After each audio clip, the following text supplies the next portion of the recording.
안녕하세요. 연세대학교 행정대학원 경찰사법행정전공 경찰행정론 수업 시작하겠습니다. 오늘 제13주차죠. 오늘은 제12장 Legitimacy and Police Community Relation.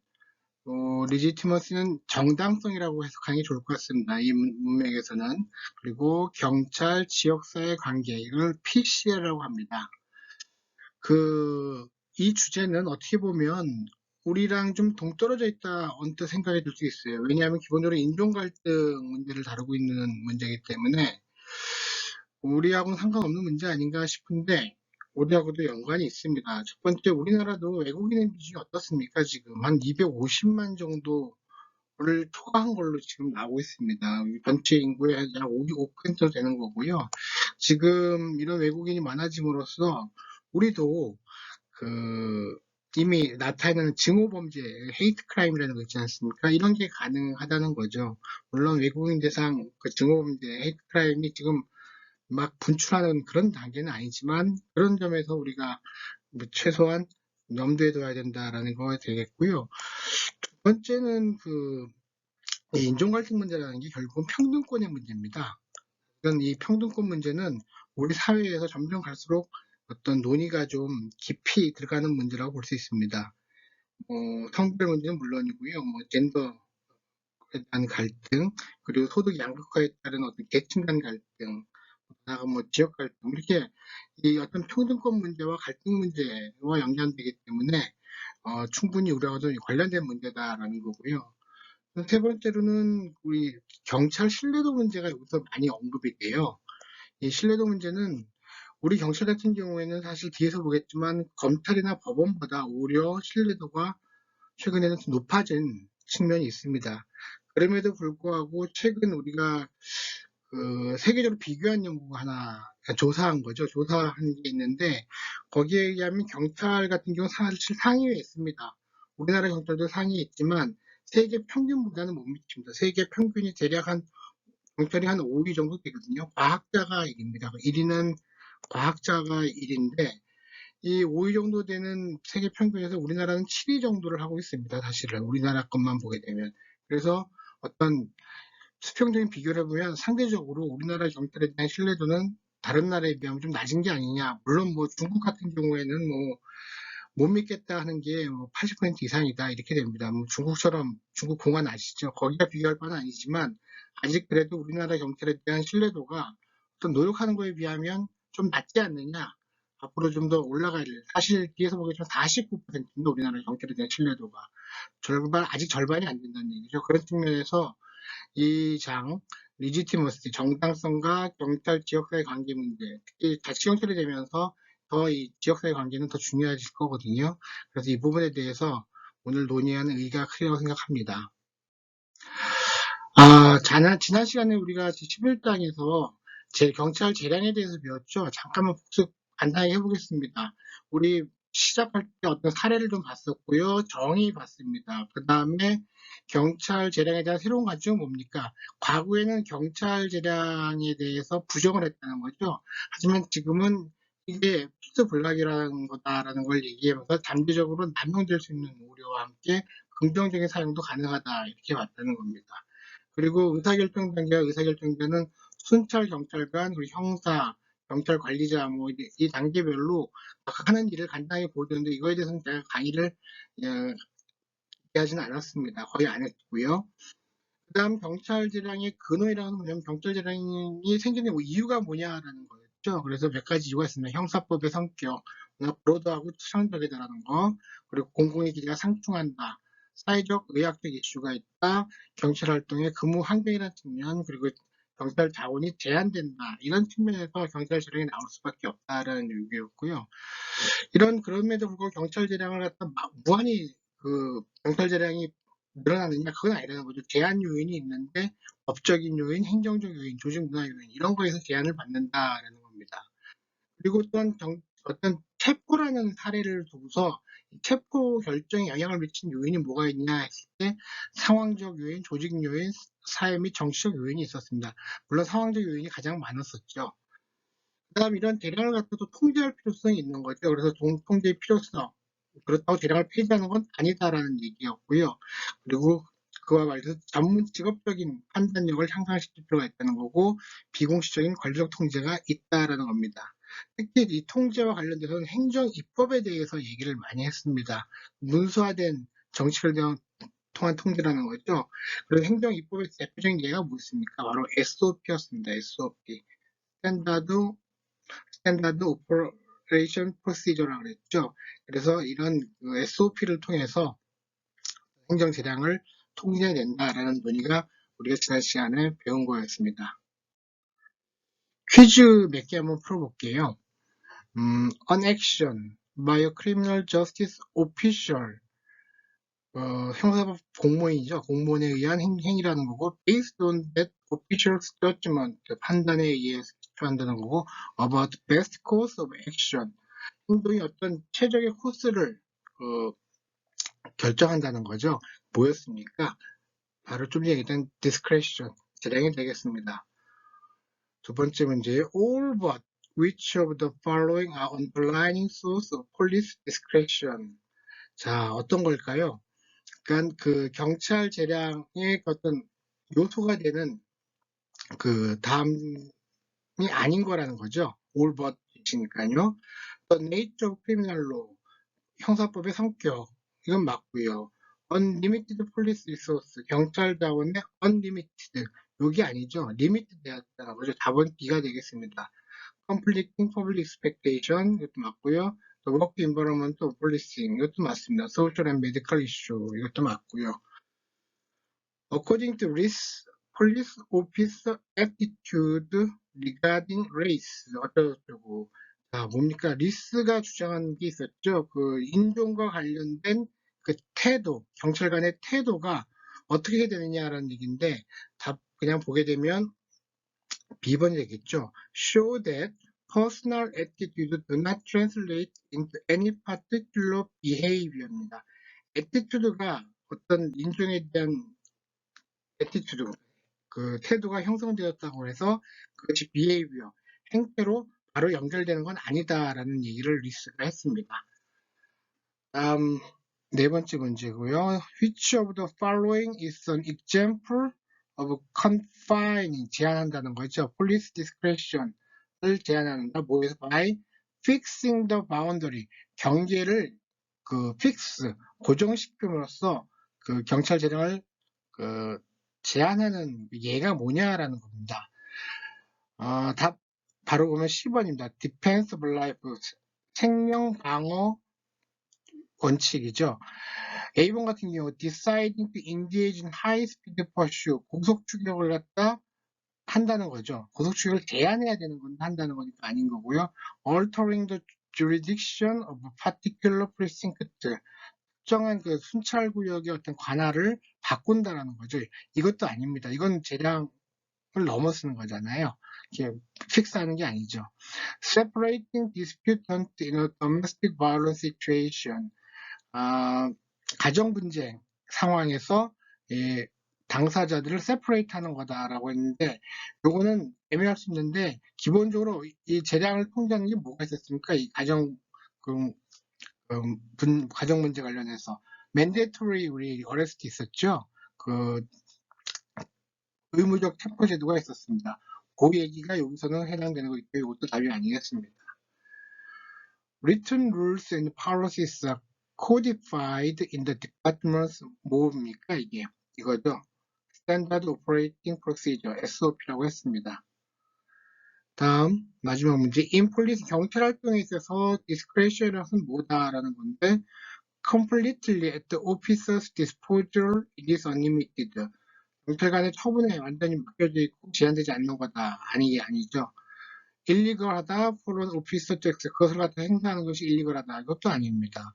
governed by a number of legal and bureaucratic factors, 법적 그리고 관료적 요인에 의해서 통제된다, govern된다라는 거, 이게 맞습니다. available to the patrol officer, but never to the chief of police. 순찰경찰관에 의해서는 사용 가능하지만 chief of police에선 사용되지 않는다. 이거 아니죠. 당연히 chief of police, 경찰 관리자도 사용하고 있는 것이 재량이 되겠습니다. 그럼 오늘 배우게 될 제12장 목차를 좀 간단하게 한번 살펴볼게요. 오늘 아마 좀 공부할 내용이 지난 시간 그 대량에 비해서 좀 많을 것 같습니다. 이쪽 부분 처음에 나온 경찰 지역사회 관계에서 정당성으로라는 거, PCR에서 정당성으로라는 얘기죠. PCR. 이 얘기는 전국적 경찰 위기와 관련된 얘기가 되겠고요.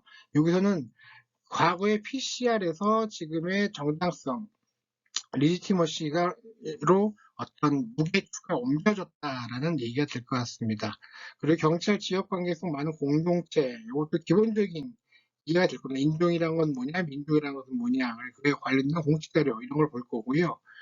경찰에 대한 여론을 봅니다. 그래서 이런 지역사회 관계니까요. 그래서 여론에 영향을 미치는 요소는 뭐가 있느냐, 그리고 논란에 대한 사건들은 또 어떻게 영향을 미치느냐라는 거고, 미국 사회 내 경찰에 대한 추가 관점은 전반적으로 경찰만 보는 게 아니고 다른 직업군과 한번 비교를 해본다는 거고, 국제적 관점에서도 비교를 한번 해보겠다라는 얘기입니다. 그래서 이 부분은 어떻게 보면 서론적인 부분에 해당하고요. 그 두 번째가 이제는 어떻게 보면 원인에 해당하는 부분입니다. 그리고 세 번째 부분이 개선에 대한 건데, 이 PCR 내지는 정당성, 레지티머시를 갖다 그 레지티머시가 상실된 원인이 뭐냐, PCR 관계에서 문제가 생긴 건 뭐냐라는 걸 갖다 따지는 건데, 이게 꽤 많습니다. 한 14개 정도 되는 그 속에 소절이 있어갖고 쭉 보게 됩니다. 하나하나 볼 거고요. 그 다음 이거에 대해서 개선을 해야 되는데, PCR과 정당성, 경찰 지역사회 관계 정당성을 갖다 개선해야 되는데 어떻게 해야 되느냐. 그래서 여기도 한 13개 정도의 주제로 쭉 다루고 있습니다. 그래서 오늘 할 얘기가 좀 많다라는 거 좀 염두에 두시면 되겠습니다. 먼저 우리 교과서에 나온 내용 한번 시작이니까 한번 읽어볼까요? 맨 앞에 있는 내용입니다. 교과서. Deep divide over trust in the police. 경찰에 대한 신뢰가 붕괴된 것이 미국 사회 내에 존재하고 있다라는 거고요. The police shooting and brutality event of 2014 and 2016 create a national police crisis입니다. 이거는 focused on the fatal shooting of African American man by the police.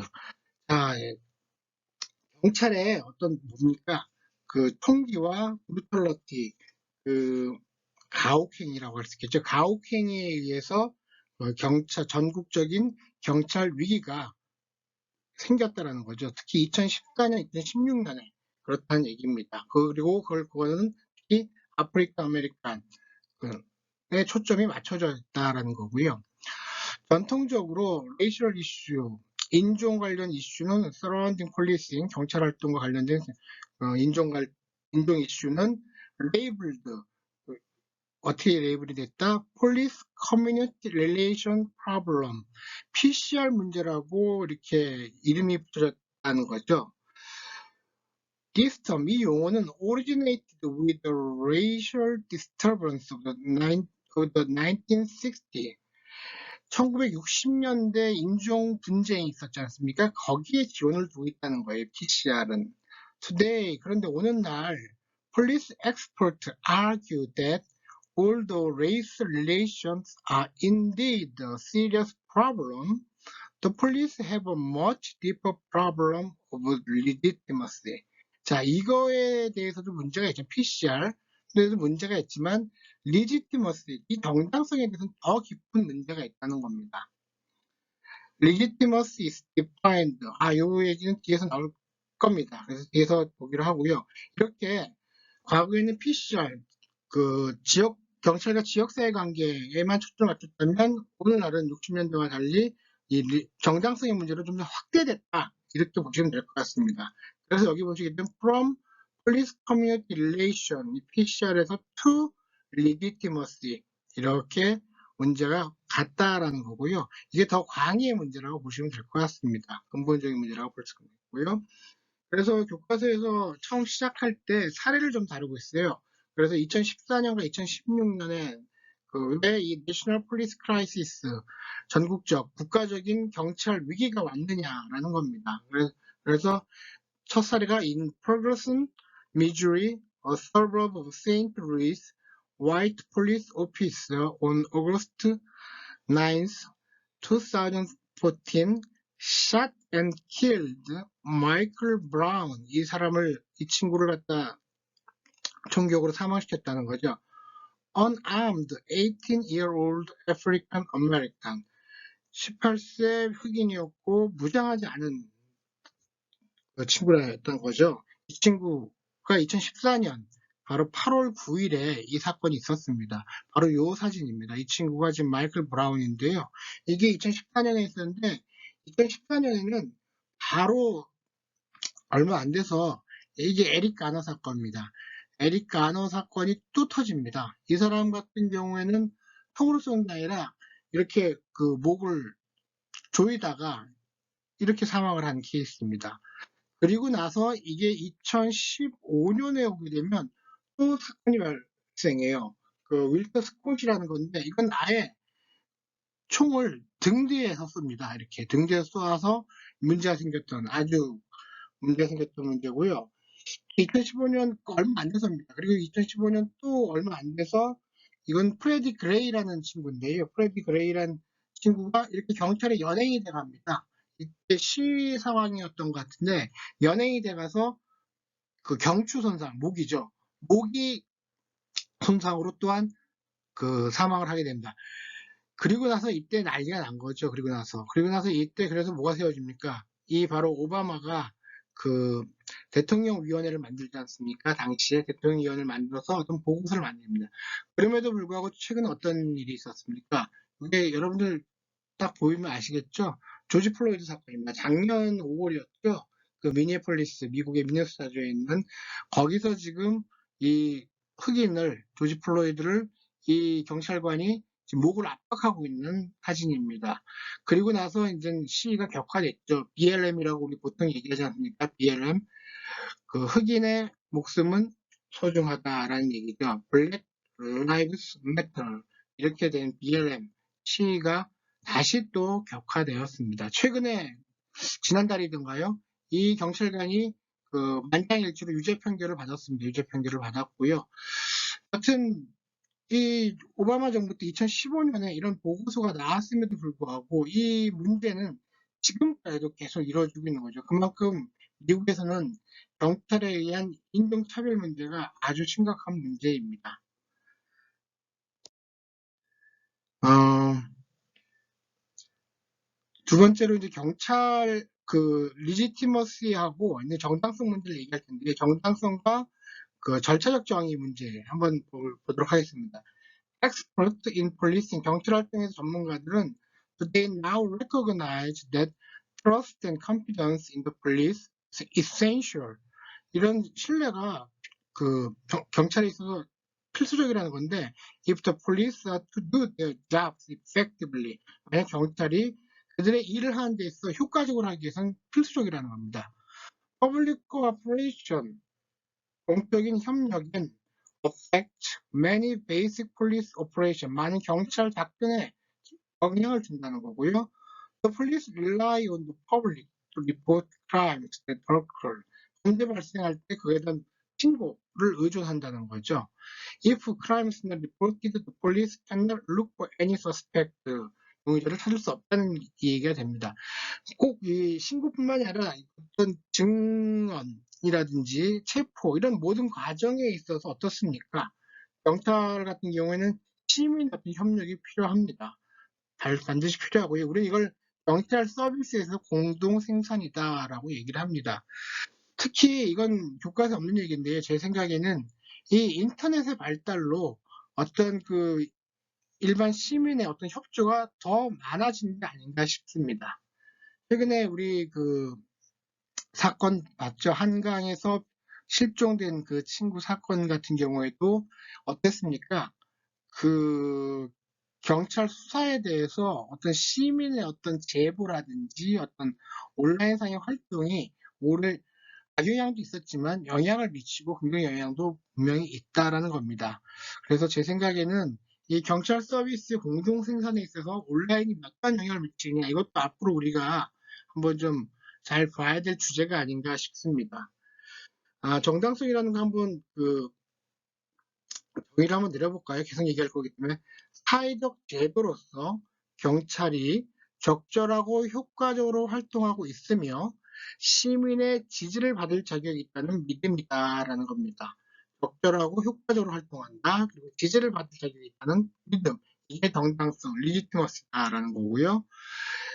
절차적 정의가 나왔었는데, 절차적 정의, procedural justice라는 것은 정당성을 구축하는 핵심 요소 중에 하나이고, 이런 절차적 정의는 사람들이, 일반인들이죠, 어떻게 대우받는가에 특히 주목한다는 겁니다.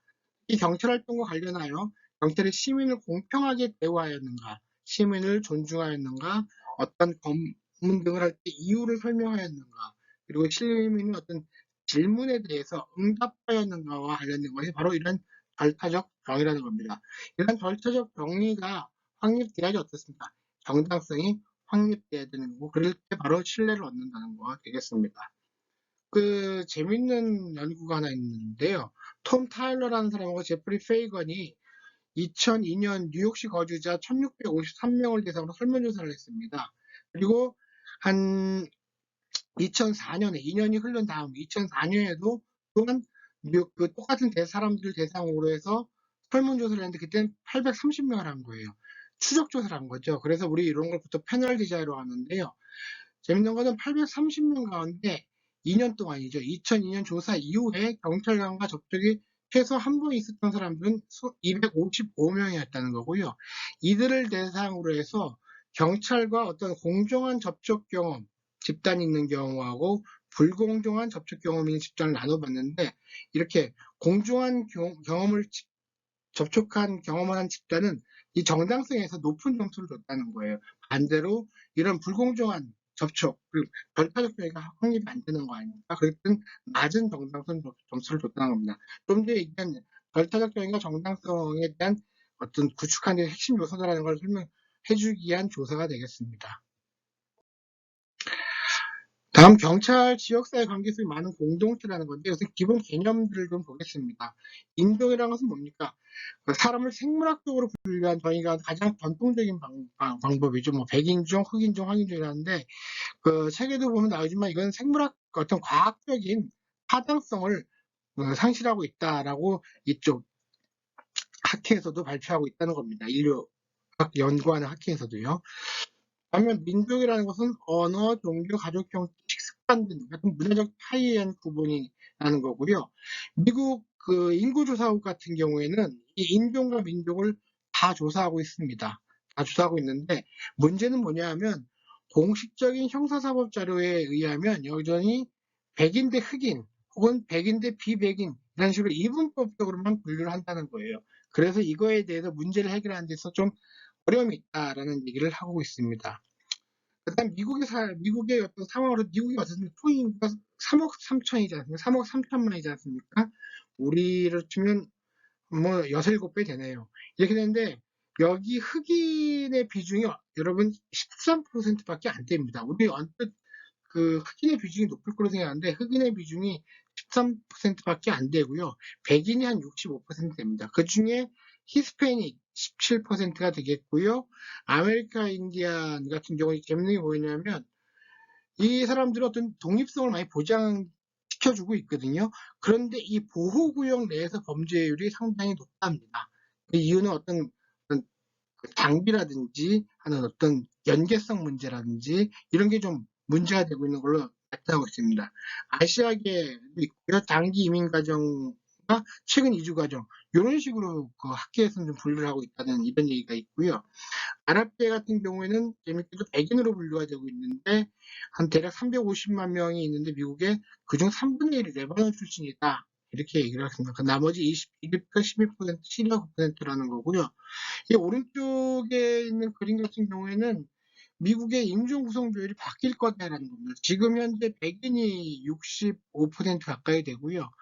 히스패닉 16.3%, 흑인 12.6%, 아시아가 4.5% 되는 이런 식의 2010년 기준인데, 이게 2050년 정도 되게 되면 현재 출산율로 갈 때 백인이 반이 안 된다는 거예요. 46.3%로 되고 히스패닉이 거의 2배로 늘어날 거다라는 어떤 예측치가 있습니다. 참고하시고요. 경찰에 대한 여론입니다. 이런 경찰에 대한 시민의 태도, public attitude toward police, 이런 설문조사는 이미 많이 이루어지고 있습니다. 우리도 지금 이루어지고 있고요. 이거 한번 재밌는 조사인데요. 보시게 되면 이게 2012년에 갤럽이 조사한 내용도, 제가 조사해서 아까 뒤에서 보여드릴 내용도 또한 갤럽이 조사한 내용인데요. N이 1004명이죠. 그리고 애덜트, 성인, 18세 이상 성인을 대상으로 했던 조사가 되겠습니다. 이 조사를 보게 되면 어떻습니까? 여러분들 이게 컨피던스에 대한 조사거든요. 신뢰도에 대한 조사인데요. 화이트 백인 같은 경우 이렇게 합치면 여기가 몇 퍼센트? 84%가 되겠습니다. 적지 않죠. 그리고 흑인도 어떻습니까? 32, 44니까 76%죠. 84%고 요거보다는 적지만 흑인도 어떻습니까? 생각보다 신뢰성이 되게 상당히 높습니다. 76%면. 히스패닉 같은 경우에는 더 높습니다. 이게 85% 되겠네요. 85%나 됩니다. 85%가 이렇게 신뢰도를 높인다는 거죠. 신뢰를 보이고 있다는 거죠. 경찰에 대해서. 다음, 또 이제 소득별로 이게 근데 중요한 건 뭐냐면 그래도 상대적으로 볼 때 어떻습니까? 이게 상대적으로 높지만 그, 와, 그 신뢰를 안 보이는 집단이 어떠냐면 블랙 같은 경우는 23%가 흑인 같은 경우에 신뢰하지 않는다라고 그래서 인종별로 일정한 차이가 있다는 겁니다. 블랙이 그래도 상대적으로 낮다 이렇게 볼 수 있다는 겁니다. 또한 이 차이가 좀 드러나는 경우가 이 인컴 소득 수준입니다. 소득 수준은 일종의 어떤 사회 계층이 되겠죠. 봤을 때 under 20,000 2만 불이 안 되는 경우지 않습니까? 2만 불이 안 되는 경우 이 집단 같은 경우 어떻습니까? 신뢰를 안 보이는 비율이 어떻습니까? 27%. 요거까지 하게 되면 어떻게 됩니까? 31%가 되죠. 상당히 높은 비율입니다. 이 5만 불이 넘는 집단과 비교해 보면 상당히 차이가 있죠. 그래서 이 세 개 집단, 고소득층, 중위소득층, 하위소득층 이렇게 보게 되면 신뢰도가 하위소득층에서 상당히 낮다라는 걸 볼 수 있겠습니다. 그다음 성별은 어떻습니까? 성별을 보게 되면 큰 차이가 없죠. 14, 15 신뢰하지 않는 경우 이건 성별은 큰 차이가 없다 이렇게 보면 될 것 같고요. 연령은 어떻습니까? 연령 같은 경우에는 이 집단이 좀 높습니다. 29세 이하, 49세 이하, 청년과 장년층의 어떤 신뢰도가 상대적으로 낮고요. 65세 이하 이상 노인 계층에서 어떻습니까? 신뢰도가 상대적으로 높습니다. 매우 높죠. 이렇게. 그다음 교육 수준을 보게 되면 교육 수준 같은 경우에 여기도 이 컬리지 포스트 그레이주에이트 대학원이라지 않습니까? 요 일종의 전문대학으로 생각하면 될 텐데 전문대학교 내지는 고졸 학력 계층이 상대적으로 어떻습니까? 신뢰도가 낮습니다. 신뢰도가 낮고요. 그래서 교육도 어느 정도 영향을 미친다라는 걸 볼 수 있겠고요. 연령대에서도 좀 차이가 있더라라는 겁니다. 그리고 인컴에서는 아주 큰 차이가 있었고요. 레이스에서도 어느 정도 차이가 있더라라고 이렇게 정도 이렇게 정리를 하시면 어떨까 싶습니다. 그다음 이게 좀 전에 봤던 영향 요소입니다. 그래서 지금 제가 영향 요소를 한번 이렇게 정리를 해드린 거고요. 논란이 되는 사건의 영향이다라는데 우리 1991년에 로드니 킹 사건 아주 유명하죠. 직접 흑인이 폭행당하는 장면을 비디오 촬영이 다 됐지 않습니까? 그랬는데 그 당시 보게 되면 이 사건이 일어나진 신뢰도가 70%였는데 그 1년 후에 신뢰도가 40%로 아주 급락했다는 겁니다.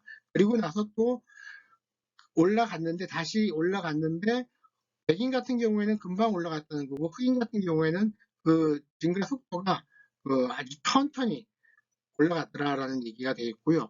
이 여론조사 결과에서 우리가 좀 봐야 될 건 뭐냐면, 의문을 던지는 건 뭐냐면 이겁니다. 이렇게 상당히 높은데 84%, 76%, 85%로 그래 상당히 높은데 과연 그 인종과 갈등이 경찰 활동에서 있다고 봐야 되느냐? 하는 문제입니다. 그래서 설문조사 문항의 성격이 문제가 된다는 거죠. 뭐냐면 이 질문들은 상당히 포괄적인 질문이라는 거예요. 왜냐하면 그 경찰 활동에 있어서 인종 문제, 이것은 이런 문제는 흑인 청년층에 집중되고 있는데 이렇게 포괄적인 질문에서는 그 문제가 잘 드러나지 않는다라는 겁니다. 다음은 그 미국 사회의 경찰에 대한 추가 관점인데요. 지금 전반적인 모습을 봤고 이런 경찰을 미국 사회에서 어떻게 바라보느냐라는 겁니다. 그 소셜 라이트 라드라는 그 뭡니까 그 용어가 지금 나옵니다. 이 책에서 뭐 이게 플랫쯤이죠. 그러니까 사회적인 플랫쯤이라는 겁니다. 그리고 로르샤르 인 유니폼 이건 우리 일장인가요? 거기서도 나왔었죠. 이게 뭡니까? 그 제복을 입은 로르샤르, 우리 로샤르가 뭐였습니까? 그 검사지였잖아요. 이렇게 그 사람에 따라서 어떻게 보이는지가 다른 그런 거지 않습니까? 이게 뭐냐면 경찰이라는 것은 그 피레침이라는 것은 뭡니까? 번개를 맞는 거잖아요. 그 정치나 정부를 대변해서 어떤 뭐랄까요? 뭐 대표로 어떤 비판을 받는다고 할까요? 뭔 정치가 잘못했음에도 불구하고 이런 것이 경찰한테 어떤 비난이 쏠린다거나 그런 의미로 보시면 될 것 같습니다. 그다음부터는 경찰과 다른 직업군을 비교한 건데 바로 그 12-2 표가 그런데 경찰은 어디 있습니까? 여기 있죠. 59%의 어떤 기관 신뢰성이 있습니다. 아메리칸 인스티튜션 2010년에 나온 건데 신뢰성이 상당히 높습니다. 59%고요. 군이 제일 높고 재밌는 거는 스몰 위징이 있습니다. 이게 아마 소상공인 뭐 이렇게 정도 되겠죠. 66%로 상당히 높고요. 여기도 의회가 11%로 가장 낮네요. 우리나라도 그 국회의원의 그 의회가 가장 낮은 그 신뢰군으로 이렇게 분류가 되고 있죠. 이것도 똑같은 상황인 것 같고요. 다음 그 또 다른 신뢰, 이건 아니스트에 대한 거예요. 어떤 정직성에 대한 혹은 윤리성에 대한 평가인데요. 여기서도 보게 되면 경찰이 상당히 높습니다. 57%의 어떤 그 비율을 보이고요. 가장 신뢰성이 높은 직업군으로서 뭡니까 그 정직성이 높은 윤리성과 함께 간호사가 될 것 같고요. 그 다음에 교사가 있습니다. 그 다음 의사. 이건 우리나라에서도 일단 기본적으로 높은 직업군인데 미국에서도 그렇고요. 일단 한 57% 된다. 다른 그 어떤 판사 위 있죠. 판사보다도 오히려 높다라고 보면 그 변호사 당연히 아래에 있고요. 이렇게 되고 있다라고 보시면 되겠고요. 다음은 국제적 관점에서 본 미국 경찰이라는 건데요. 음, 어디 있습니까? 유나이티드 스테이츠 여기 있죠. 71.2%래 갖고 그래도 이 조사된 국가 내에서는 중간 위는 되는 듯한 중간 위는 되는 것으로 이렇게 나오고 있습니다. 가장 신뢰도 높은 나라는 핀란드였고요. 그다음 캐나다가 높은 걸로 나왔네요. 아까 제가 그 처음 시작할 때 그 최근 23개 국가 대상으로 해서 영국의 그 입소스라는 기관이 있습니다. 입소스. 우리나라 갤럽과 같은 기관인데요. 이 입소스라는 기관에서 조사한 거에 의하면 그 우리나라는 어떻다고 봤습니까? 우리나라 경찰은 이 23개 국가 평균보다는 좀 낮다 이렇게 말씀을 드린 적이 있습니다. 요거 참고하시고요. 그 다음 재밌는 연구 결과가 뭐냐면 시민에 대한 경찰관의 인식이에요. 그러니까 지금까지 얘기 드린 건 어떻습니까? 경찰을 갖다 시민을 어떻게 보냐라는 거예요. 그런데 경찰관은 시민을 어떻게 볼 것인가라는 거였는데 이 웨슬리가 연구한 거에 하면 경찰관의 73%가 오히려 일반 시민에서 적대감을 갖고 있다는 겁니다. 야, 이게 이상하지 않습니까? 그 이유가 뭐냐라고 봤을 때 선택적 접촉, 셀렉티브 컨택트가 그 이유라는 거죠. 경찰이 만난 시민이 어떤 사람들입니까? 범죄자, 노숙자, 불황인, 정신질환자, 뭐 이런 식으로 좀 그 정상성에서 좀 벗어나는 사람이지 않습니까? 그러다 보니까 이런 경찰이 일반 시민에 대한 그 인식이 이렇게 낮다, 이렇게 부정적이다, 이렇게 얘기를 하고 있습니다. 그리고 더 나아가서는 선택적인 인식과 기억을 한다는 셀렉티브 퍼셉션과 메모리라는 겁니다. 왜냐하면 그 좋은 사람을 봤다 하더라도 나쁜 순간들을 더 잘 기억하고 인지하고 있다는 거죠.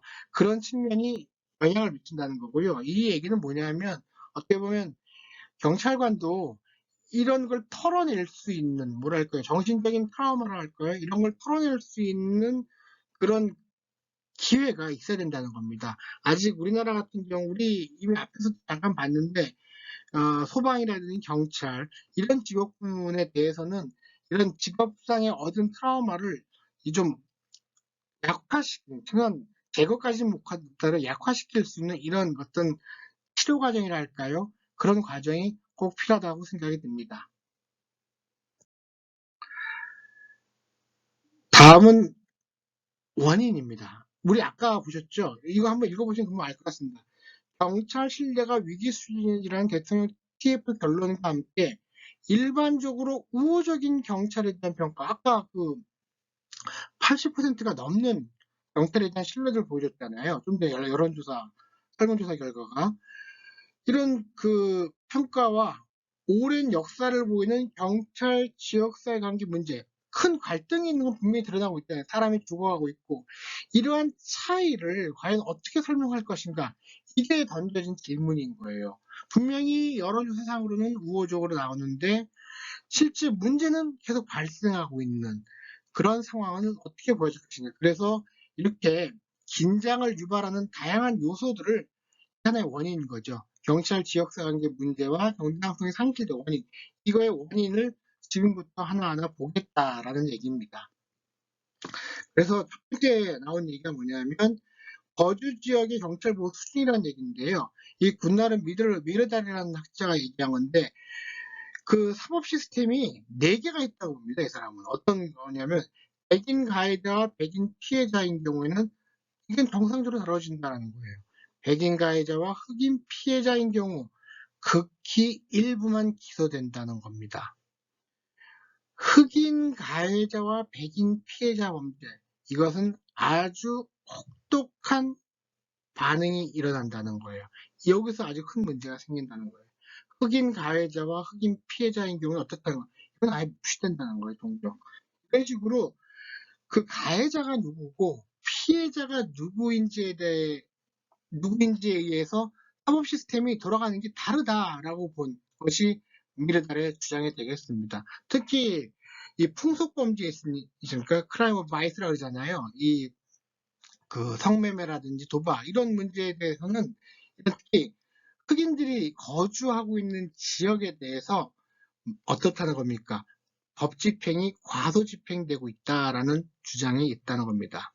그래서 실무상으로 어떤 얘기가 있냐면 특정 거주 지역 대상 경찰 활동이 과소지되는 경우도 있고 혹은 과도하게 되는 경우도 있다는 거예요. 아까 이 흑인 가해자, 백인 피해자인 경우는 어떻습니까? 이건 과도한 법 집행이 이루어지고 풍속범죄 같은 경우는 과소한 법 집행이 이루어진다. 이렇게 상황에 따라 혹은 당사자에 따라서 사법 시스템이 돌아가는, 특히 그 중에서는 경찰 활동 내용이 달라진다라는 걸 미르달이 주장한 바 있고요. 또 두 번째 원인이랄까요? 9.11 신고에 대해서 흑인이 신고한 게 늦장 대응을 하더라. 이런 주장도 있다는 거고요. 그 다음에 이제 많이 문제가 된 경찰의 총기 사용 문제인데요. 그래서 일단 재밌는 걸 심각한 게 뭐냐면 미국 같은 경우에 경찰 총기 사용 사망자 수에 대한 신뢰할 만한 자료가 없습니다. 지금 제가 이제 강의 끝에 이제 그 자료를 하나 보여드릴 텐데 그 자료가 미국 공식 통계가 아닙니다. 비영리법인에서 만든 그 어떤 시민단체에서 만든 자료고요. 이게 도대체 몇 명이 총을 맞고 죽어갔는지에 대한 공식 통계가 나와 있는 게 없습니다. 어떤 지역별로는 있죠. 지역별로는 있지만 이게 전체적으로 모아진 어떤 자료는 있지 않다라는 가장 큰 문제가 있고요. 그렇지만 우리 교과서에서 잠깐 보여주는 그 예가 지금 어딥니까? 요 사례입니다. 2008년에서 2015년 사이에 시카고 경찰서에서 총에 맞거나 사망한 사건 기록인데요. 이거에 의하면 그 시티 파퓰레이션이라는 거죠. 이 흑인의 비율이 시카고는 좀 높은가 봐요. 32.9%인데 이렇게 총에 맞거나 사망한 경우가 어떻다? 74%가 된다는 거예요.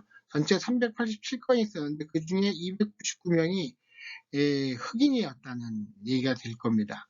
그리고 히스패닉인 경우가 이 도시에서 28.9%였는데 14%라는 거.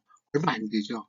그리고 백인, 화이트 같은 경우에는 31.7%인데 이 도시에서 겨우 88%, 겨우란 말은 좀 적절하지 않은 것 같지만 여튼 8%밖에 안 된다는 겁니다. 이게 어떻다는 거예요? 그 총기 사용이 이 아프리카 아메리카에 집중되어 있다는 게 명확하게 나타나지 않습니까? 바로 이 얘기가 될 것 같습니다. 특히 이게 주목이 많이 됐던 게 그 뉴욕의 경찰입니다. 1972년 뉴욕 경찰이 그 총기 사용 그 정책을 나중에 바꿉니다. 그 소개가 될 텐데 위헌 판결을 받아요. 그 불신 검문하는 거에 있어서 어떤 문제가 좀 심했거든요. 근데 하여튼 그걸 떠나서 뉴욕 경찰이 도주 중범죄자 원칙, 플링 펠런 룰이라는 게 있습니다. 플링 펠런 룰이라는 게 있는데요. 이 도주 중범죄 원칙이라는 것은 무장하지 않은 절도 용의자라 할지라도 도주할 경우에 사살할 수 있는 원칙입니다. 아까 등에다 대고 사살한 그런 거 있었잖아요.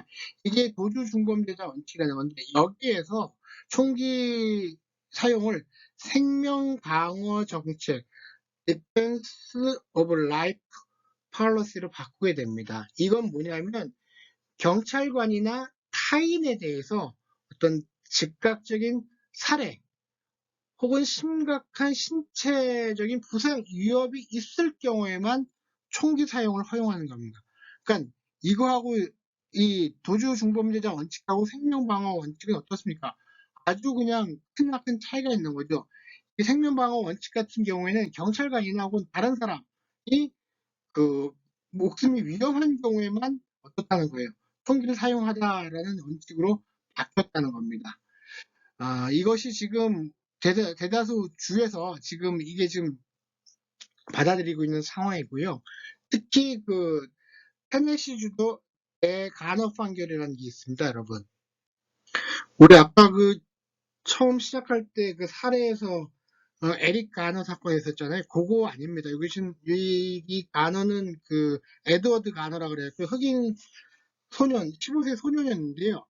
이 친구에 대해서도 경찰이 그 총을 쏴서 죽였어요. 근데 이게 그 대법원 판결까지 올라갔는데 이 당시에 그 원칙이 뭐였냐면 바로 도주 중범죄 원칙에 따라서 이 소년을 쐈다 이렇게 얘기를 하는데 이것이 위헌 판결을 받았습니다. 이게 그 대법원에서 헌법에 반한다 해서 1985년 이후에 이 원칙을 못 쓰게 됐다는 겁니다. 자, 그렇게 좀 아시고요. 다음 계속해서 이제 경찰 시민 상호작용에서 문제가 발생 원인 보고 있습니다. 무의식적인 편견과 경찰의 총기 사용이 있다라는 겁니다. 그러니까 흑인 남성을 위험과 연관시킨다라는 거고요. 히스패닉 그 사람 같은 경우는 이민자를 연관시킨다는 거예요. 흑인 남성은 위험하고 히스패닉 남성은 이민자 이렇게 위험하다고. 반면에 여성 같은 경우는 그 위험성을 가소평가하는 무의식적인 편견이 경찰들한테 있다는 겁니다.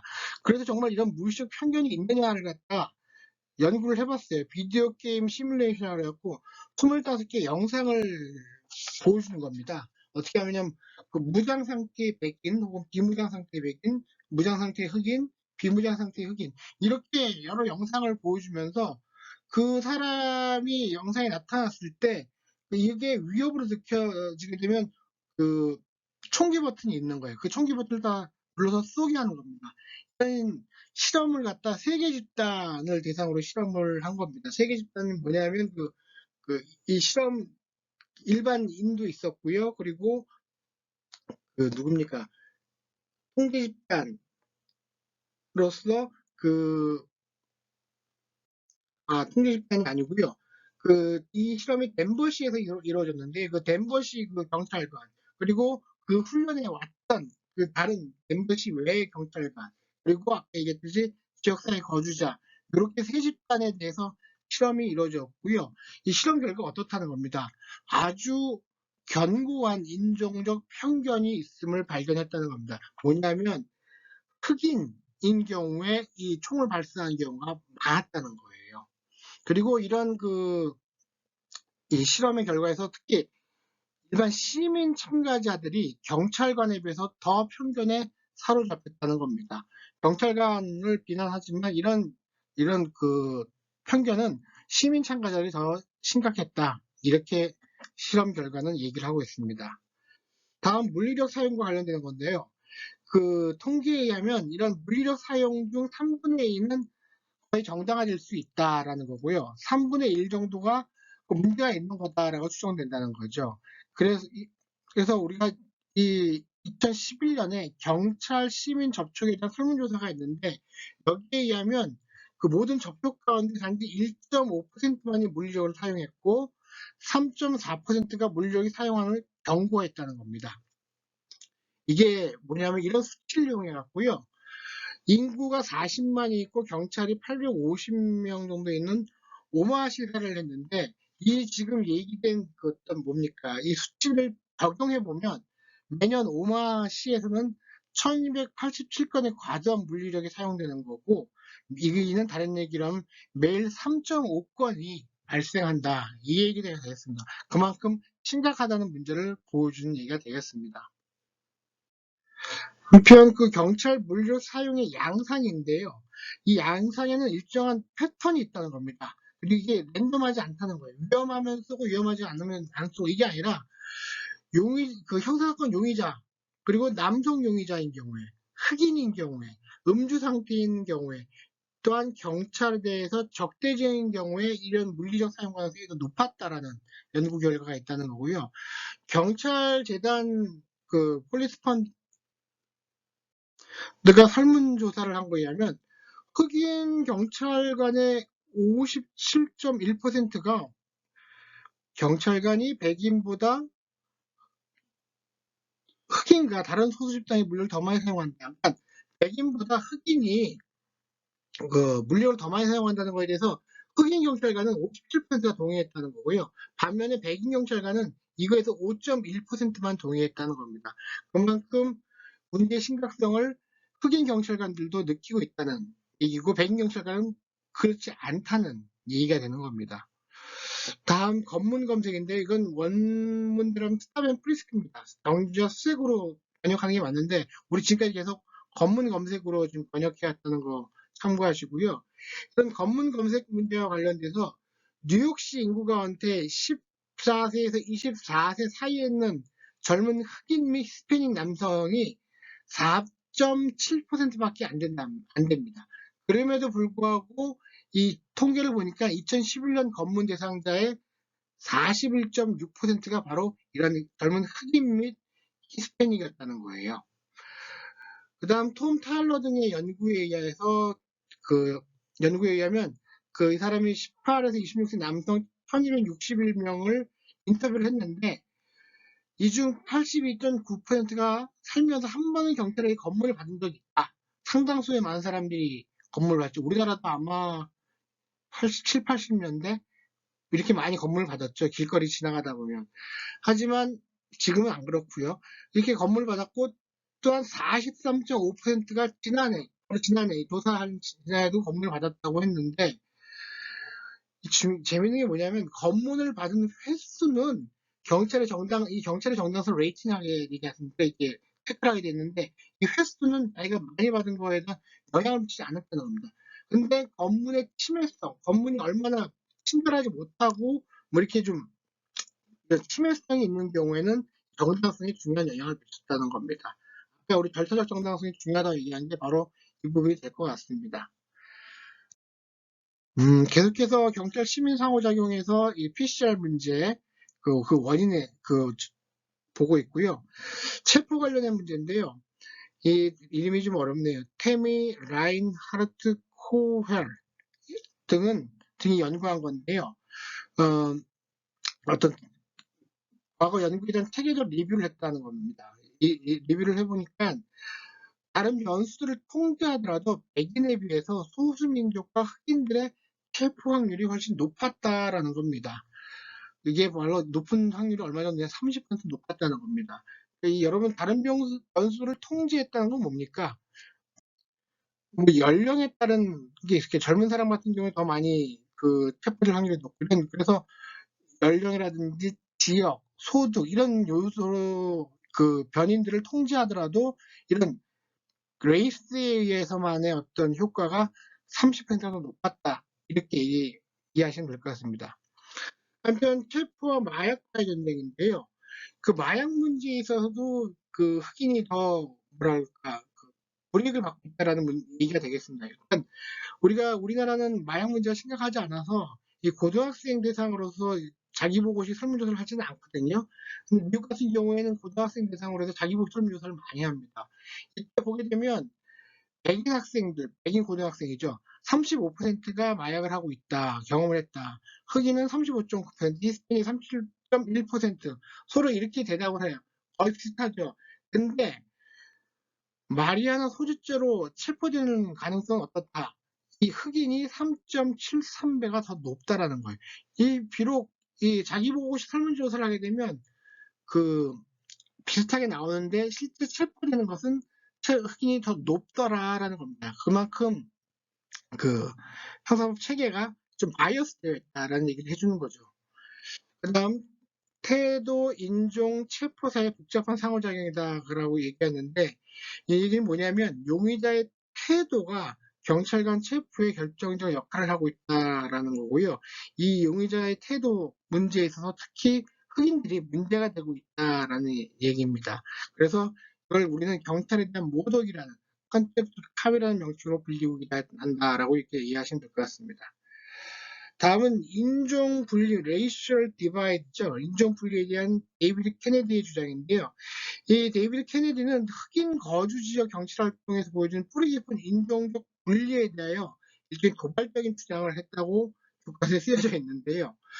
뭐냐면 두 가지 내러티브가 있다고 봅니다. 경찰이 보는 내러티브가 있고 지역사회가 보는 내러티브가 있습니다.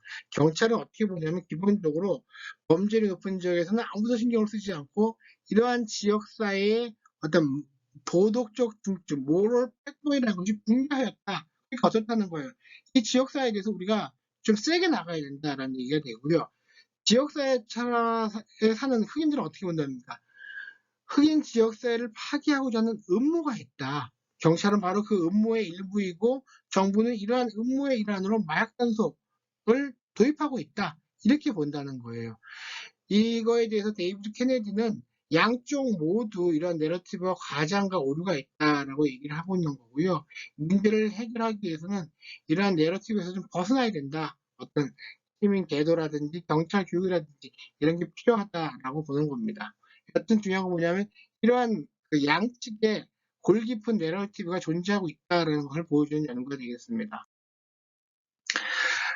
경찰 시민 상호작용 문제에 대한 마지막 원인편, 이 뒤에 또 있군요. 보겠습니다. 무의식적인 편견과 고정관념, 그리고 체포에 대한 문제인데요. 이렇다는 거예요. 새벽 3시에 어떤 백인이 걸어가고 있어서 이 사람은 검문해요. 그렇다면 이 사람은 야근 후에 아내를 보기 집으로 가는 중이다라고 판단을 한다면, 만약 흑인이라면 이 사람은 최악의 경우를 가정한다는 거죠. 흑인 대해서는. 이런 어떤 무의식적인 편견이 있다는 거고요. 이걸 스콜릭은 고정관념이다, 스테레오타입이다라고 얘기하는 겁니다. 그리고 이런 스테레오타입에 빠지는 게 어떻게 보면 이 스쿨릭은 뭐라 그러냐면 불가피한 부분이다라는 겁니다. 왜냐하면 이런 스테레오타입에 경찰관만 빠져 있는 게 아니라는 얘기예요. 이 미국 사회가 전체적으로 빠져 있다는 거고요. 그래서 이 스쿨리 주장한 건 뭐냐면 훈련은 이런 스스로 이런 무의식적 편견이 미국에 있다, 그러니까 본인에게 있다라는 것을 인정하는 거, 이 자체에서부터 교육이 출발해야 된다는 걸 주장하는 겁니다. 다음 언어 학대 문제인데요. 이건 이미 1967년 대통령 직속 범죄위원회 여러 번 나오고 있거든요. 이 위원회에서도 경찰 시민 접촉에 있어서 15%의 경찰에는 무례한 언어 사용이 있다라는 게 밝혀진 바가 있습니다. 그리고 여기 화살표 다음에 제가 무슨 내용을 적었어야 했는데 안 적었는데 아마 이게 세뮤얼 워커 이 책의 저자지 않습니까? 이 워커가 한 얘기일 겁니다. 이런 언어 학대가 어떤 영향을 미치냐라는 심리적 상해를 입힌다라든지 어떤 적대적인 반응을 나타낸다라는 겁니다. 그러니까 순했던 사람도 순하지 않게 이렇게 공격적으로 만든다는 거죠. 이런 얘기를 워커가 하고 있는데 그 얘기를 여기 적으려고 했는데 제가 좀 빠뜨렸네요. 여기까지 있는 내용이니까 참고하시면 될 것 같습니다. 여튼 여기서 강조하는 건 뭐냐면 법 집행 기관은 반드시 언어의 중요성을 유념해야 된다라는 거고요. 개개인 모두 존중하는 태도로 시민 개개인을 존중하는 태도로 발언해야 된다라는 건데 문제는 뭐냐 하면 이거에 대해서 교육했다 하지만 이거에 대한 소송을 한다 하더라도 증명하기는 어렵다는 거죠. 그리고 이게 바로 집행의 어려움이다라는 얘기가 되겠습니다. 다음 교통 관련 법 집행과 인종 프로파일링 이게 아주 지금 큰 이슈가 되고 있는 문제 중에 하나입니다. 경찰이 흑인 운전자를 교통법규 위반이나 범죄 행위 의심이 아닌 오직 인종이라는 근거에 기초하여 차량을 검문하는 것이 체계적으로 일어나는 관행이 있다는 겁니다. 이걸 갖다 우리가 driving while black, 흑인으로서 운전하기, DWB라 그래갖고요. 이게 하나의 용어로 자리 잡고 있습니다. 그러니까 이게 DW 뭐가 있습니까? I라고 있죠? 음주운전하는 경우를 DWI라고 하지 않습니까? DWB는 흥행인 경우에 운전하는 이걸 타용해서 이렇게 얘기하는 겁니다. 우리 이미 이거 앞에서 배웠었죠? 예. 이거고요.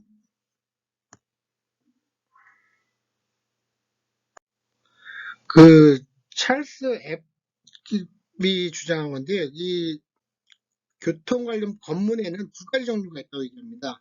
첫 번째는 트래픽 세이프티 스탑이라고 해서 교통 안전 정지라는 거죠. 이건 정말 어떤 운전자가 아니라 운전에 문제가 있기 때문에 그걸 세운다는 거예요.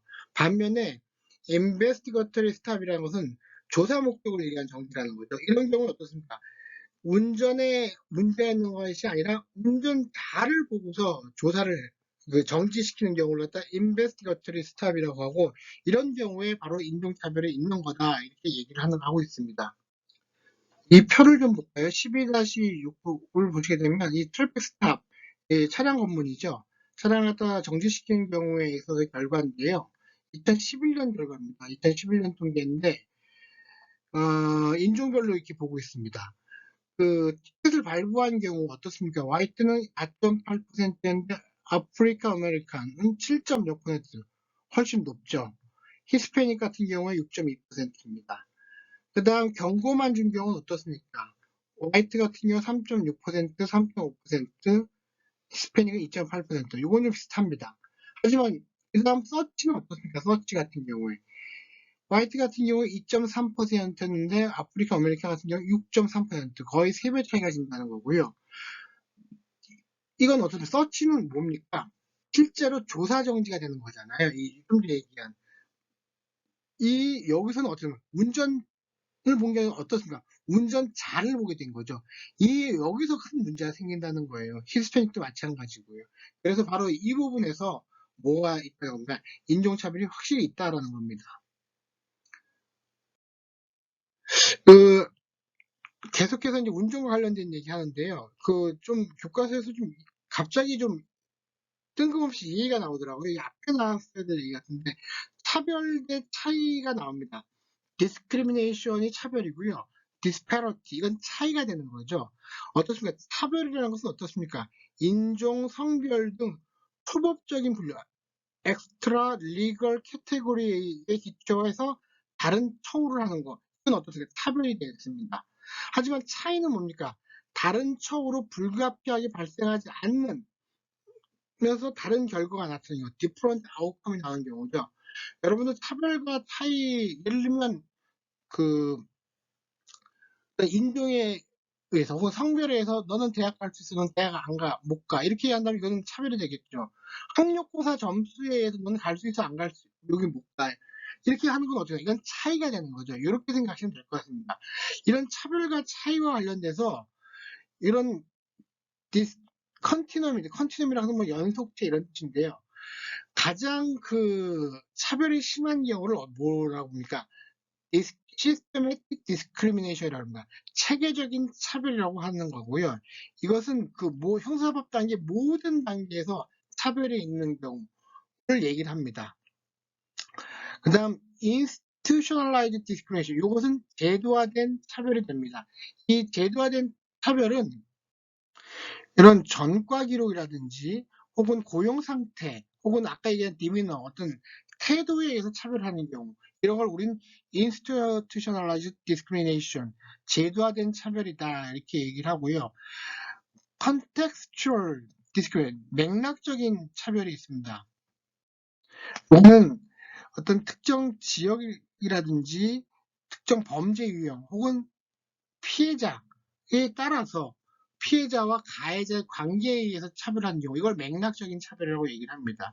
그 다음 개별 individual act of discrimination이라고 해서 요 같은 경우에는 특정인이 어떤 그 행동에 의해서 발생된 걸 보고 어떤 차별적을 주는 경우, 이건 아주 일회성이겠죠. 이런 경우에는 그런 경우에 이런 걸 갖다 그 차별의 개별적 행위다 이렇게 얘기를 합니다. 그다음 우린 pure justice라고 해서 차별이 전혀 없는 경우, 이게 무슨 어떻습니까? 이게 쭉 이쪽이 차별이 아예 없는 경우, 이쪽이 차별이 가장 많은 경우죠. 그래서 이걸 컨티넘이라고 얘기를 합니다. 요 시스템의 디스크레션이 어떤 조직에 있다 그러면 정말 그 조직은 어떻습니까? 차별이 아주 심각한 거 되겠죠. 그래도 거기까지는 안 간다 하더라도 institutionalized discretion이 있다라고 해도 또한 그 조직은 상당히 문제가 있는 조직이 될 겁니다. 여튼 이쪽으로 갈수록 그 좌측으로 갈수록 차별이 심한 어떤 그 상황을 얘기해 주는 거다 이렇게 보시면 되겠고요.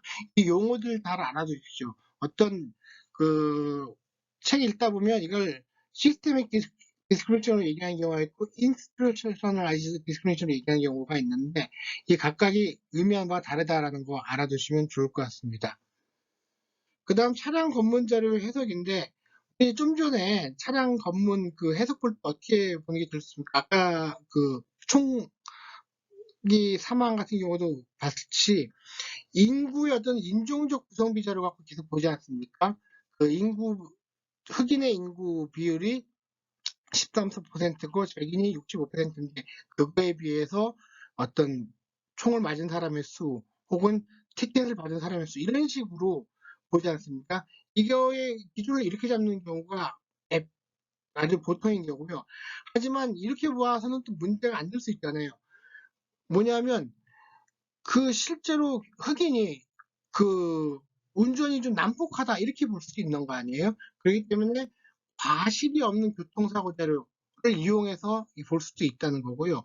혹은 좀 더 정확히 보게 되면 특정 도로에 대해서 체계적인 직접적인 관찰을 통해서 어떤 그 흑인의 그 어떤 혹은 인종별로 그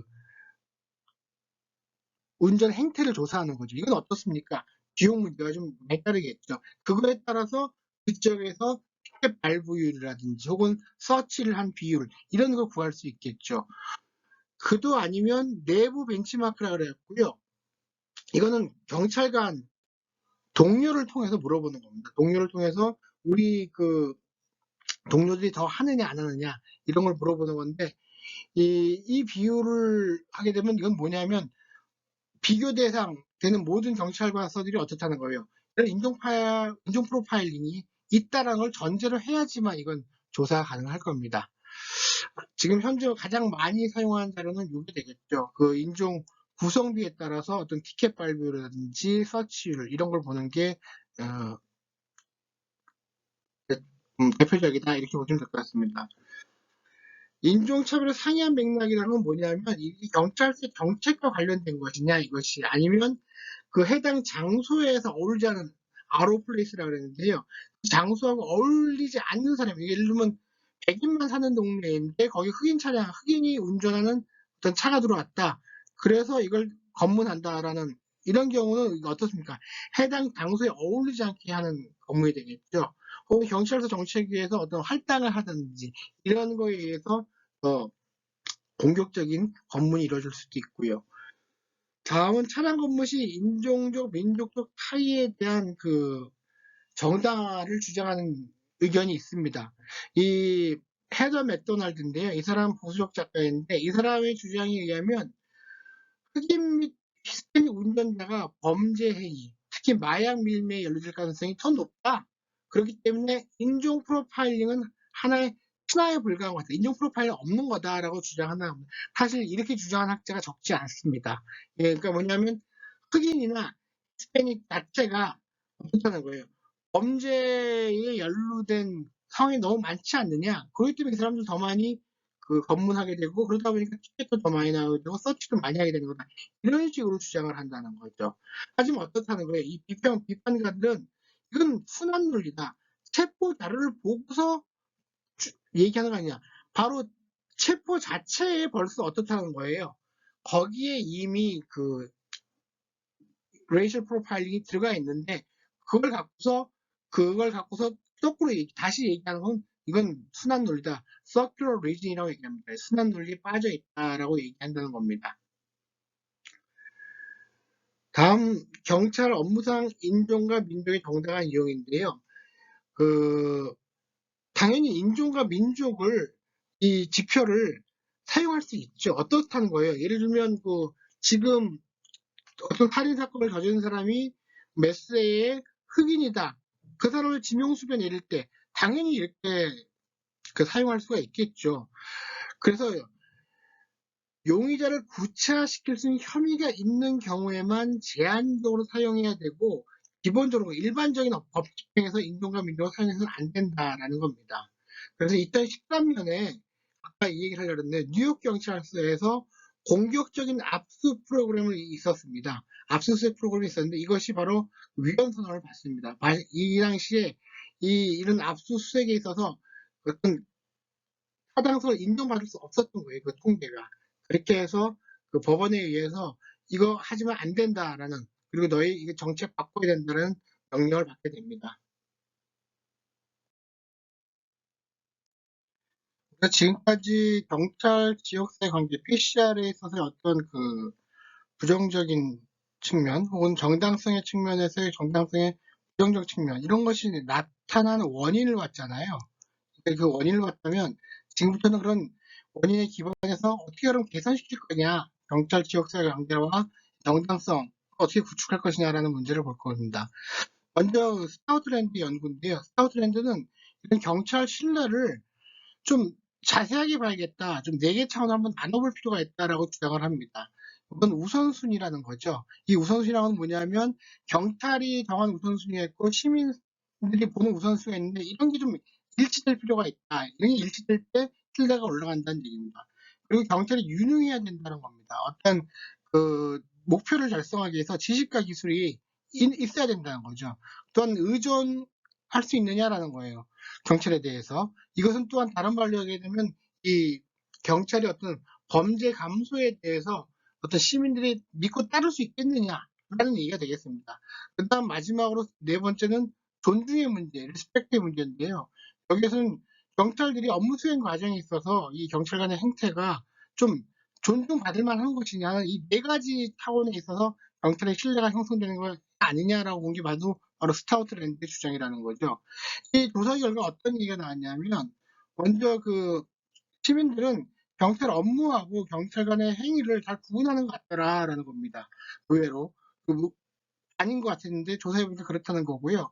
특히 경찰 우선순위 문제인데요. 이거 관련돼서는 많은 응답자들이 경찰이 단순히 범죄 문제만 한게아니라 그 근본적인 원인들이 있다. 그러니까 청년층의 정신건강 문제, 교육과 서비스 프로그램 문제 이런 거와 관련된 어떤 효과적인 자원도 개발하는 것이 좋겠다라는 의견을 많이 했다는 거고 이게 바로 어떻게 보면 지속 가능한 안전, sustainable security의 문제다라는 겁니다. 더 나아가서 이 존중 문제와 관련돼서는 많은 경찰이 존중을 받지 못하고 있었다는 얘기를 하고 있고요. 이 연구에서 정말 흥미로운 점은 뭐냐면 일반인들은 범죄율이 높은 지역에서 범죄를 진압하기 위해서라면 예를 들어 길 가는 사람을 멈춰 세우는 거 이런 것처럼 경찰관이 거칠고 강할 필요가 있다는 점을 이해하고 있다는 겁니다. 좀 의외죠.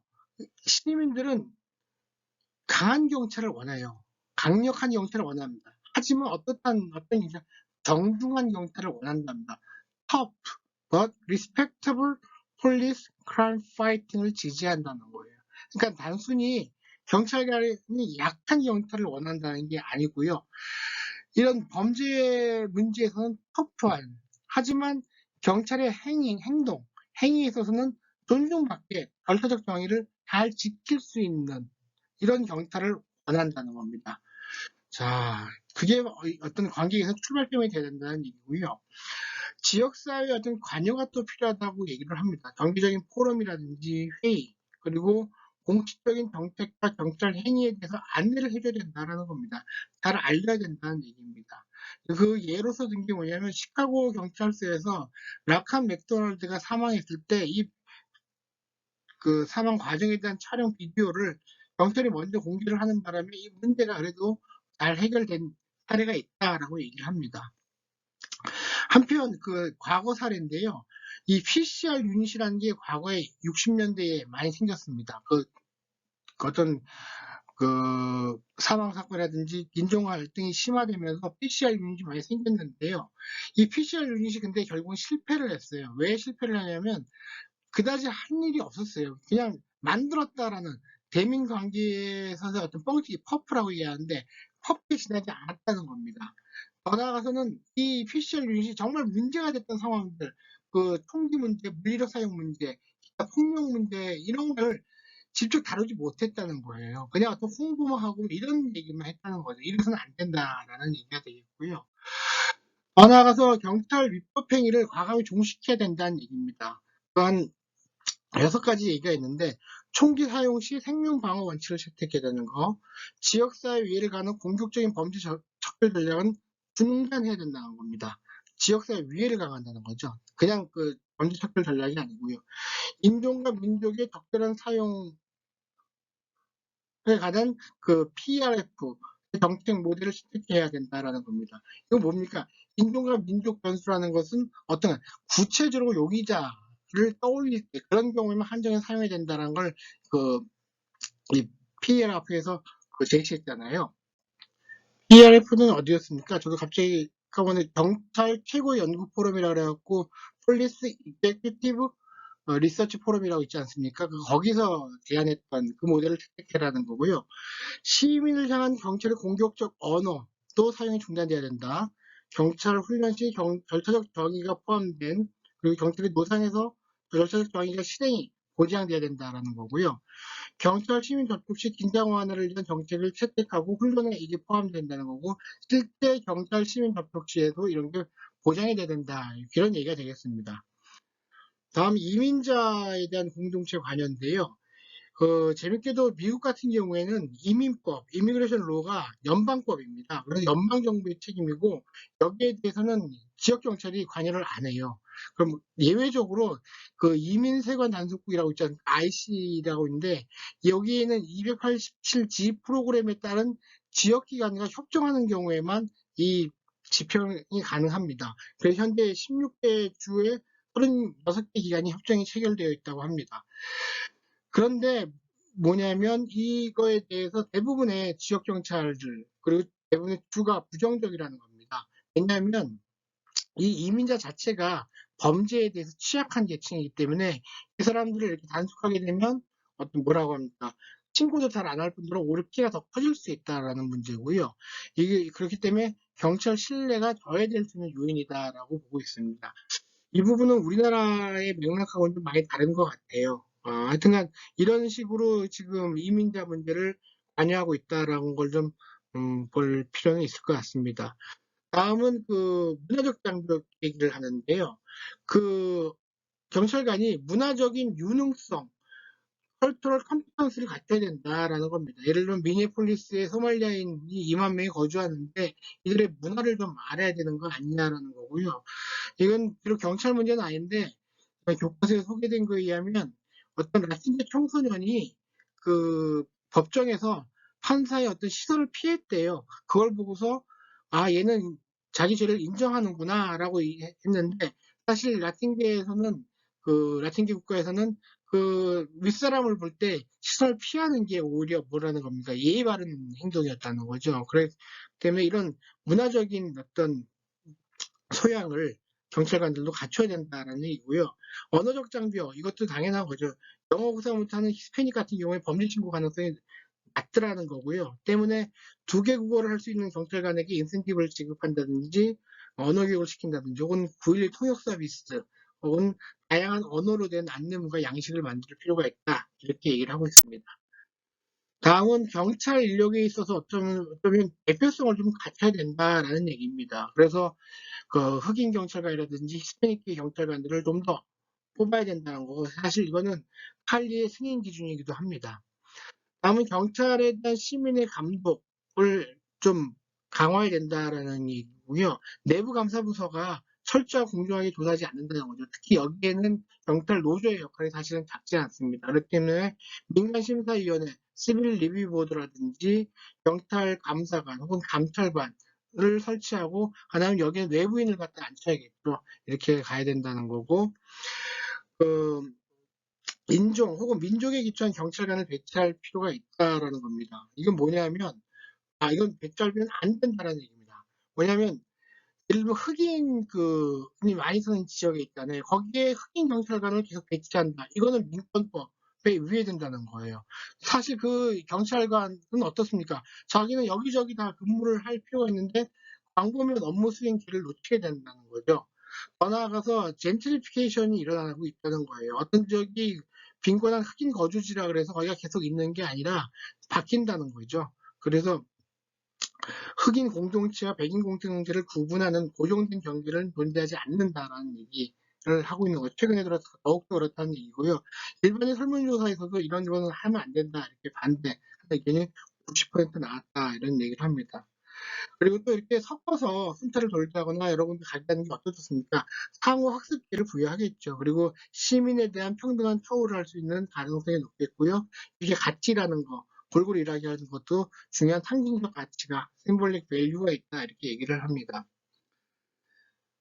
그렇다면 시민들은 과연 경찰관의 출신을 따지는가라고 얘기를 했을 때 어떻다는 겁니까? 그렇지 않다는 거예요. 백인과 흑인 중산층 거주자 3분의 2 이상이 백인 경찰관과 흑인 경찰관 사이에 차이가 없다고 응답하고 있다는 겁니다. 하지만 다만 흑인 저소득 계층 가운데서는 그 13% 정도는 흑인 경찰관의 배치를 선호하는 경우도 있었다라는 조사 결과가 있었다는 거고요. 특히 인종과 민족과 관련된 특별한 훈련이 좀 필요하다라는 얘기입니다. 관련 교육. 근데 과연 이게 관련 교육을 시켰을 때 업무에서 성과가 있었느냐라는 이런 실증 연구는 아직까지는 없었다는 얘기고요. 더 나아가서 이런 훈련, 그럼에도 불구하고 이런 훈련이 그 단순한 어떤 교실에서의 어떤 훈련보다는 구체적인 정책에 대한 훈련이 돼야 되고 시나리오와 현실에 기반한 훈련이 돼야 된다라는 얘기가 있습니다. 그렇게 어렵지 않은 내용이 같습니다. 마지막으로 그 경찰 총기 사용 아까 제가 얘기했듯이 미국에 통계가 없다고 얘기했잖아요. 그 총기 사망 사고. 최근에 이게 발표된 게 있습니다. 그 경찰 폭력적 매핑 폴리스 바이올런스라고 그래갖고요. 미국의 시민단체에서 발표한 건데 경찰에 의한 총기 사용의 사망 사고 건수가 1000건이 매년 넘는다는 거예요. 엄청난 거죠, 사실. 2013년에 6건이 있었고 18년에 1143건, 19년에는 1098건이 있었다라는 이런 보고가 있습니다. 그리고 그 사망을 인종별로 봤을 때 백인 같은 경우에 이 중에서 37%, 흑인은 어떻다? 24%였고요. 히스패닉 17%였어. 어떻습니까?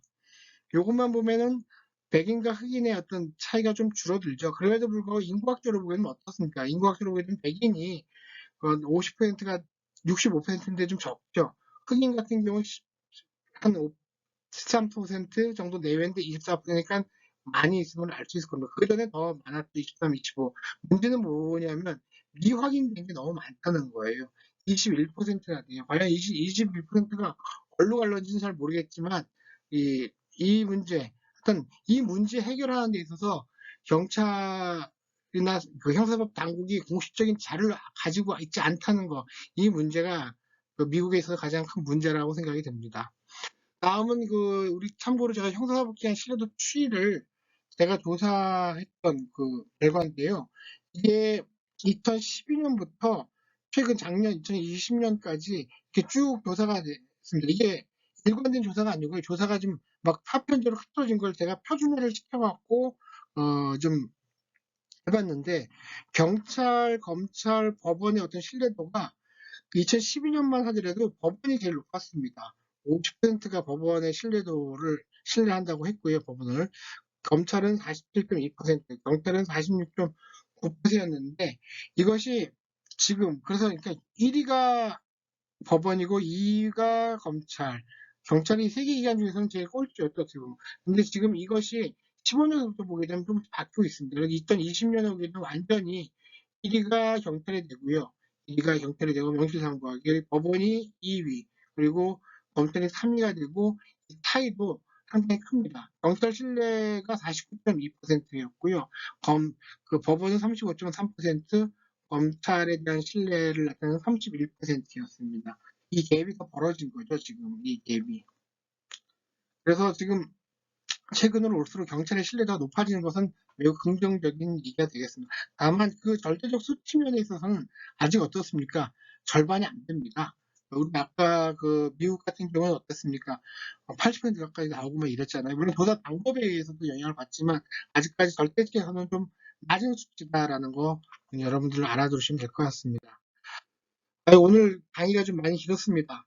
하지만 이번 강의에서 배운 이 PCR 문제하고 그 뭡니까 그 신뢰성 내지는 정당성 문제는 단순히 그 미국만의 문제는 아니라는 걸 제가 처음 시작할 때 얘기 드렸었죠. 우리도 어떤 외국인의 비중이 많이 높아진다는 측면, 그리고 어떤 평등권에 대한 이슈가 커지고 있다는 거, 무엇보다도 이 신뢰도 문제와 연관되고 있다는 요 문제를 염두에 두시고요. 이번 장 잘 좀 정리하시기 바랍니다. 제가 강의한 거는 사실은 좀 짧은 시간 내에 하다 보니까 압축적으로 얘기를 하다 보니까 많이 빠져 있는 내용이 있어요. 여러분 꼭 교과서를 좀 확인해 보셔갖고요. 그 맥락적인 이해를 좀 올리시기 바랍니다. 여러분 정말 수고 많으셨습니다. 감사합니다.